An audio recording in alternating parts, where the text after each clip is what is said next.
Kendrick Perkins done lost his mind up here comparing the Bill Russells of the world dealing with Jim Crow to these boys today dealing with social media trolls. Check this out. Back then, it was racism and death threats, right? But having to battle through the adversity of social media as a player elevates right up into there when you talk about mental toughness. Look at Richard Jefferson up there. He know his boy just stepped in it. Now, before Perk said that, he did try to say, I ain't taking nothing away from Bill Russell and all these guys who have built the league and all that kind of stuff. But clearly you are, or clearly you just done lost your damn mind. Let's just talk about black athletes of the past in general, okay? Because Jack Johnson, the first black heavyweight champion of the world, got convicted of a felony on some trumped up charges because he was screwing these white women. Half the NBA today would be felons fooling around with that level of racial discrimination. Or take Jesse Owens, who won numerous gold medals in the Olympics for the United States of America in front of Hitler. In front of Hitler.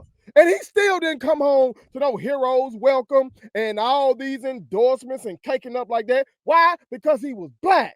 Or take Muhammad Ali, who was not only the greatest heavyweight of his time, he was also the most famous person on planet Earth at that time. Yet still, his own government still came after him because he changed his name and became a black Muslim. So they wanted to make him be a good boy and try to send him off to Vietnam. And because he said no, they tried to put him in prison for 5 years. And while he was appealing that conviction, they wouldn't allow him to fight. So he couldn't do his job because of how these folks were coming at him. Meanwhile, you got folks in these leagues be having whole domestic violence cases and still be out there open. And you see the aforementioned Bill Russell in this picture, who was a real one, but also was going through it himself. Stuff like, I don't know, folk breaking into his home, breaking his stuff, writing the N-word in his house, and defecating in his damn bed.